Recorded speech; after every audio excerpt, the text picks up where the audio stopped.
The Super Smash Bros. Series exists to answer one question. Who is stronger, Mario or Link? Pikachu or Peach? Star Fox or Samus? A goddess or a duck and a dog? Obviously, to make the game of Smash Bros. Fun and engaging, all the characters are balanced so that in the game they more or less share the same power level. But today we're going to be looking at all the individual characters from their own series and determine exactly which Super Smash Bros. Character is the strongest. We're going to be using exact theorems, precise science, a very articulate, it's all just an opinion. There's only one way to make this video, and it's by just writing down your opinion. So this is our opinion. Let us know yours down in the comments below, and let's just jump in right away with Rob. Why is he at 82? Well, he's just a toy. He literally loses to everyone. The way we settled on doing this ranking is that we kind of took the lore of the character from their original series, but combined it with the moves that they have available in Smash Ultimate. For example, Mario could just grab the Superstar or Mega Mushroom, but he doesn't have that in his moveset in Smash Ultimate, so we're not going to include it. And the lore for Mario is that he's a plumber. Rob has a bunch of cool moves in Smash Bros, but his lore is that he's just a toy. So none of that actually matters. Moving on to 81, we have Olimar. Olimar is canonically about 1.9 centimeters. He gets accidentally killed by the majority of this roster. Number 80, we have Pac-Man. Yes, I know that sounds crazy, and originally we had him way higher up, but he gets instantly killed if a ghost touches him. That's an insane weakness. He's got to be this low. For number 79, we have Isabelle. This little dog would get drop-kicked into tomorrow. I'm sorry, she's getting absolutely punted off a stage or wherever this fight is happening. She does not stand a chance. And next we have Game & Watch. He's only this high up because he's completely flat. He's pretty much a two-dimensional character. I don't really 100% get how that would work, but that's got to make him at least like harder to hit, right? Like he's a little agile because he's only working with 2 dimensions here. For number 77, we have Pokemon Trainer. Yeah, this one we split up the Pokemon with Pokemon Trainer, so he's legit just a kid without his little monsters. Sorry, buddy, you are getting absolutely murdered. Villager has no combat experience and is also definitely a kid. He's just a little bit higher than Pokemon Trainer because I'm assuming Villager is more strong. I mean, he can cut down trees within like 3 swings of an axe, so that's gotta be worth something. Ice Climbers have the same logic as Villager, but there's 2. Also, they have thick coats. That's like a defense boost. Before we go any further though, we need to take a second to thank this video's sponsor. This video is sponsored by Temu. Temu is a new online marketplace where you can find great deals and save a bunch of money on products. Temu has a wide variety of products, including a lot of video game related stuff that you can just get super cheap. There are tons of great Nintendo Switch accessories that you can get here, including new controllers, memory cards, and even a Nintendo Switch OLED for $50 off. That's right, if you click our custom link, which will be in the description right now, you can get a Nintendo Switch OLED, but instead of paying $350 for it, it's only $299. And that's before adding on other coupons like the $100 coupon bundle that can reduce the price even more. Seriously, Temu has a bunch of incredibly cheap items, from Nintendo Switch accessories, just gaming stuff in general, to even like household items. Click the link below or download the Temu app, and if you're on the app, use code DKE5689, which will get you 50% off whatever your purchase is. You just have to apply the code within 1 hour after you download the app. Thanks to Temu for sponsoring this video. Coming in at number 74, we have Jigglypuff. Absolutely the weakest of the Smash Bros. Pokemon, but it could at least be everyone lower than this. I mean, to survive as a species in a world as crazy as the Pokemon world, it has to be somewhat tough. Next up, we have another Pokemon, Pichu. It's better than Jigglypuff, but barely. I mean, it literally hurts itself when doing a move. For number 72, we have Duck Hunt. The dog looks somewhat harmless, and the duck looks somewhat harmless, but if they use some like synergy moves, they could get absolutely devious. For number 71, we have Piranha Plant. Piranha Plant's got a big bite and have been known to breathe fire, but they're still one of the weakest Mario enemies. For number 70, we have Inkling. I know this sounds crazy because they have like melee weapons, they have,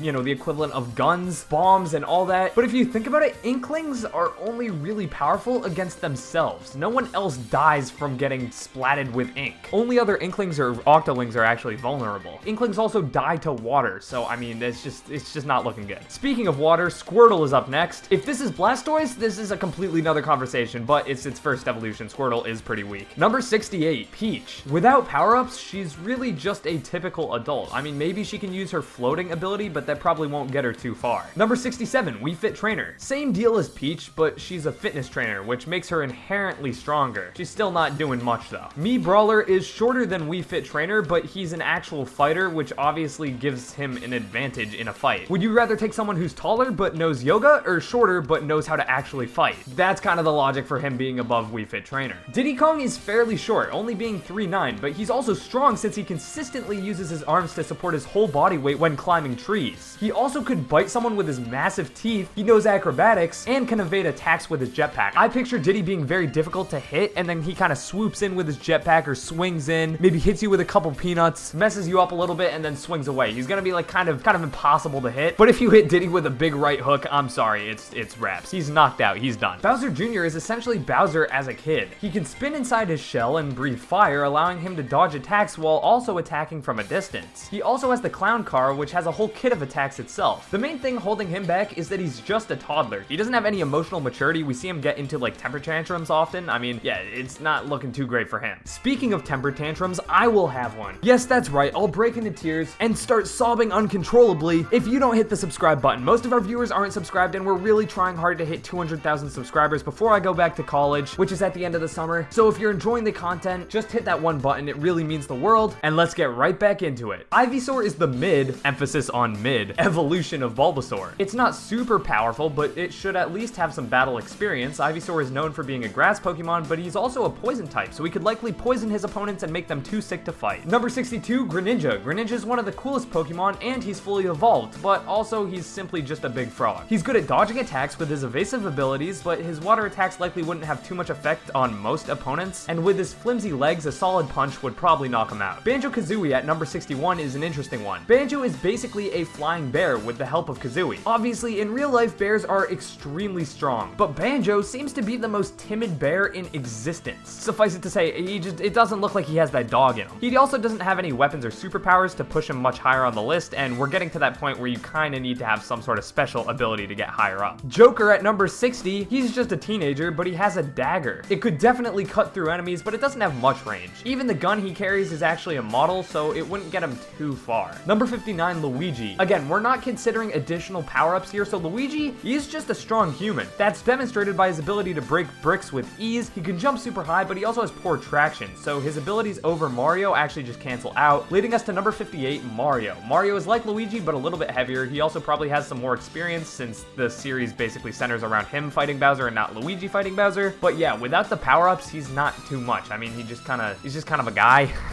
Dr. Mario at number 57 is Mario with a PhD, making him smarter and therefore a better fighter, I guess? I don't know. Wario, he's slower than Mario, but also much stronger, which is usually more important in a fight. And at number 55, we have Yoshi. He's a dinosaur. He can jump really high, possibly eat enemies, and throw eggs. His ground pound is probably his strongest ability, but he doesn't have any real weapons. Unlike number 54, Mii Sword Fighter. He has a sword and obviously understands sword fighting. He only has so much range with the sword, but if he hits an enemy with it, I feel like this slices through like 99.9% of this list. So yeah, a bunch of these characters are stronger because they could take out Mii Sword Fighter, but the sword is very dangerous. Just like Marth, who's basically the exact same as Mii Sword Fighter, but the end of his blade is slightly stronger. Get mad, Fire Emblem fans. Roy at number 52 is also just Marth, but his blade has fire, so extra points for that, I guess. Number 51, Little Mac. Yes, I know what you're thinking. Hear me out. Despite his height, he is an amazing boxer, taking out champions from all over the world. It might sound absolutely insane to put him over someone with a sword, but he has beaten opponents who can easily knock him out with one swing. With a few dodges and a star punch, he could definitely defeat a few enemies on this list. Captain Falcon comes in next. He's super strong. His punch emits flames, and he's also a professional bounty hunter, making him prepared for fights. He also has a gun, but we've never seen him use it, even in Smash, so for all we know, it's fake or just not loaded. 49 is Ryu. He is extremely well trained in martial arts and can shoot fire out of his hands, which definitely increases his power status by a large margin. Number 48, we have Terry. Very similar to Ryu, except his fighting moves just look stronger. His Buster Wolf is just not something anyone would want to get hit by. For number 47, we have Min Min. Not only does she have a lot of range with her arms, because she's from the series ARMS, where you have big arms, but she can also shoot lasers out of them and has arms that are basically boulders. However, if you destroy her arms, then what is she gonna do? Cook some ramen? You'd take away basically all of her strength. Meat Gunner has a gun, but is just a normal human otherwise. The fact that he has a gun and can also shoot missiles or bombs out of that gun is essentially the only reason they make it this high. For number 45, we have King K. Rool. He has armor, a massive overbite, and is also just very big. He's large, strong, and carries a freaking blunderbuss. Donkey Kong, however, is right above him because he's a gorilla, and he weighs over 1,000 pounds and also has a lot of strength just looking at his punches, and if you take his bananas, you better get out of there ASAP because you're probably getting immediately annihilated. However, if you don't take his bananas and just sneak up on him, maybe while he's eating the bananas, you at least stand a chance. For number 43, we have King Dedede. He's also just a massive character with a lot of strength. So in my opinion, this is kind of what would happen if you took Donkey Kong, made him a little bit less strong, but also gave him like a bunch of different jumps and like kind of a float ability for some reason, and then gave him a massive freaking hammer. 42 is Pikachu. While he's basically just a 1'4" rat, his arsenal of electric type moves offer him a ton of range to protect him, and he can even paralyze his opponents, making him just a living, breathing, really powerful taser. 41 is Incineroar. With strong fire type abilities and also having a fighter's physique, this wrestling cat could actually be really dangerous. For number 40, we have Pit. At first glance, Pit is extremely powerful. In his games, he can fly and also has incredibly powerful weapons that he can use to take down literal gods. Except most of his powers, including his flight, come from the goddess he serves. By himself, he's still a great fighter with a bow, staff, and maybe a shield, but he's not the ultra powerful being that he'd otherwise be. Number 39, Fox. Even without the R-Wing, he is still very fast and nimble. He also carries his blaster, which he can use to shoot enemies, which puts him right behind number 38, Wolf. Wolf barely beats Fox because he's simply a little larger than Fox and also has large claws that could easily tear through enemies. However, when both characters have a gun, that really doesn't matter. For number 37, we have Falco. Of all three, he'd probably be the best at dodging attacks because he can likely soar or at least glide through the air. And then number 36, we have Zero Suit Samus. Even without her massive suit, she's still an amazing fighter. She's athletic, can use acrobatics to dodge enemy attacks easily, and has a paralyzing gun that she can use to take out a lot of enemies. Alright, number 35, we have Steve. Steve is almost impossible to place on this list. Without weapons, he's one of the lowest characters because he's just a normal guy. However, I've decided to give him both the diamond armor and diamond weapons because they're just so iconic to Minecraft and this character. With this armor, he could probably withstand most attacks, and his diamond sword would be able to annihilate most enemies with just one swing. Couple the fact that he's able to instantly place 1 meter by 1 meter by 1 meter cubes, Steve definitely deserves to be at number 35. Number 34 is Corrin. What makes Corrin more powerful than the average sword fighter is the sword's reach, which could help her both offensive and defensively. She also is part dragon, which is pretty cool. Byleth is like Corrin, but their sword can act like a whip essentially, which is more practical in many circumstances and also gives them more reach. Number 32, Snake. For just a mere human, Snake is about as strong as it gets. In the Metal Gear series, he just refuses to die, being able to dodge bullets at point blank range and also surviving explosions. He also has an IQ of 180, which means two things. One, he probably loves Rick and Morty, and two, he can easily outsmart most enemies. With his usual equipment, he'll be really hard to take down. But number 31, Simon Belmont definitely has a chance. He's also just a human, but with his weapons and magic, he can definitely take down powerful enemies. However, aside from vampires, it's unclear exactly what other kind of enemies he could easily defeat, but his weapons and magic place him this high up regardless. Number 30, Lucas. He's just a kid, so it may be easy to assume that he would be defeated within seconds, but he has a ton of magical capabilities, and when you're getting hit by PK Fire or PK Freeze, it doesn't matter that a little kid's sending them at you. What matters is you're literally on fire or encased in ice. Like, you're screwed either way. It doesn't matter if he's 6 years old or 60. Robin is basically just a wizard with a sword, so imagine Lucas but as an adult. Yeah, sure, we're making that comparison. Number 28, Charizard. Not only does Charizard have sharp claws and the ability to breathe fire, but he can also fly, which allows him to easily dodge most attacks. As long as his tail doesn't go out, he's definitely a very powerful creature. Number 27 is Young Link. Young Link has many unique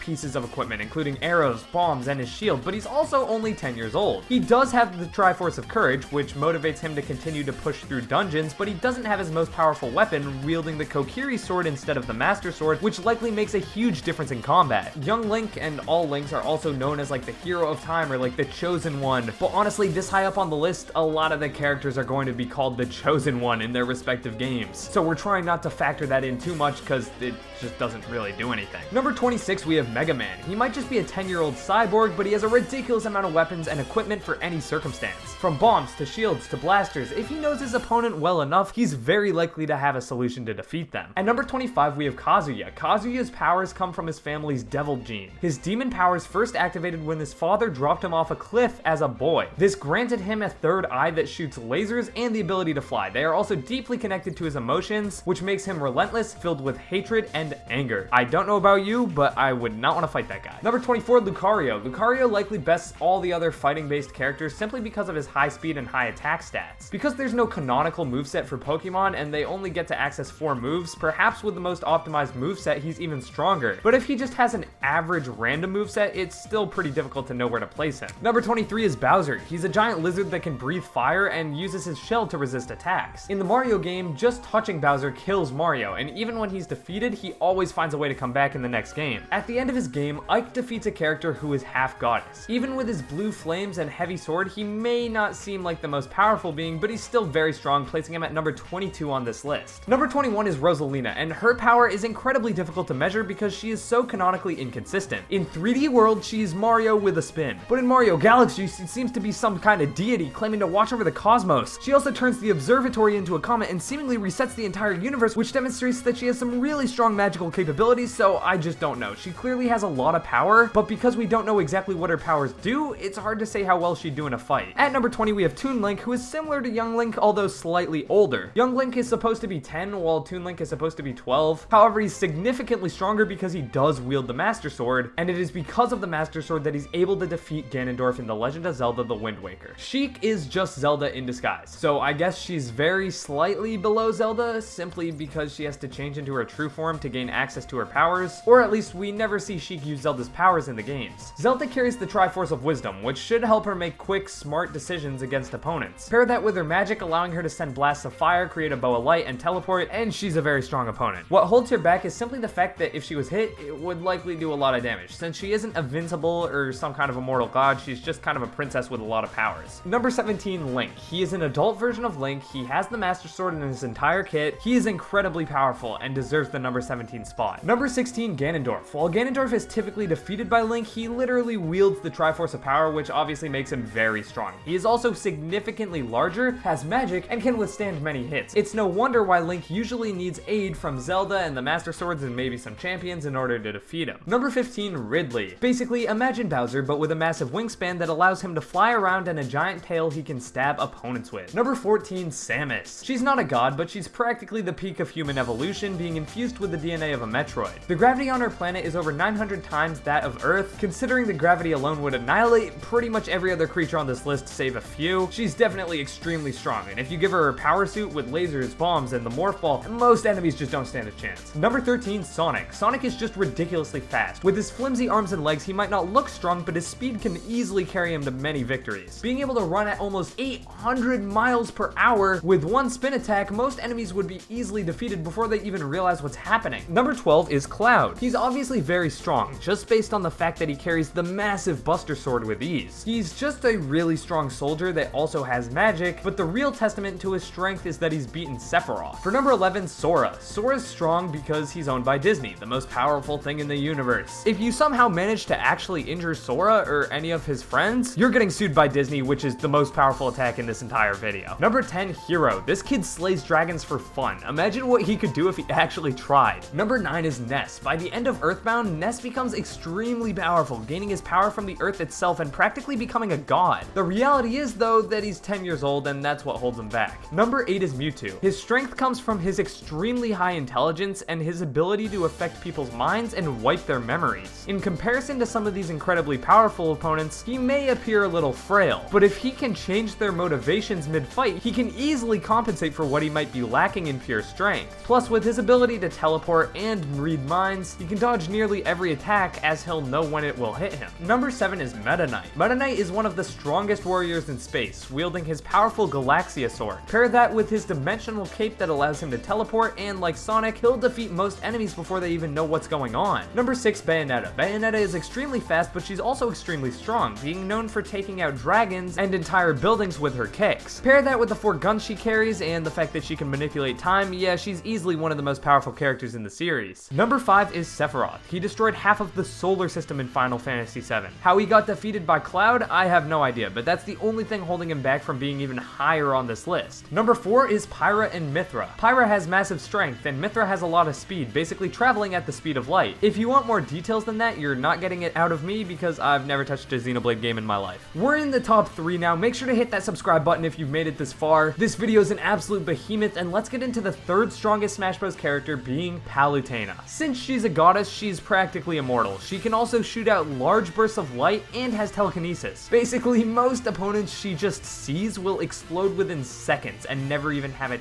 chance. Number 2 is Shulk. He is heavily carried by his vision ability, which allows him to perceive attacks many seconds before he's actually hit by them. While he's not immortal, he is basically unhittable since he will see literally any attack coming. And then number 1, the strongest character in all of Super Smash Bros. Ultimate is Kirby. He can suck in anything, including things that are obviously too big to be inhaled, and then he gets their powers. Honestly, it's not even fair. The Kirby developers have gone on record saying they hate seeing Kirby in any sort of trouble because he's so cute, so they just make him super overpowered. There's a reason Kirby, and only Kirby, was the starting character you got in World of Light, because they were able to outrun Galeem in that opening cutscene. You take any character on this list, put them in front of Kirby, tell them both to fight to the death, Kirby just needs to breathe, and then he has all of his powers plus all of their powers. Kirby is the strongest character in the Super Smash Bros. Series, and it's not even close, but let me know down in the comments below if you agree with this or not. This video was an absolute behemoth, so hitting the like button or leaving a comment down below letting us know how we messed up all the rankings really does mean a lot, as it'll help the video get shared. And with that out of the way, if you're still somehow looking for more content, check out this video of the worst Super Mario level from every mainline Mario game. It gets pretty controversial, but honestly, there are some bad levels there.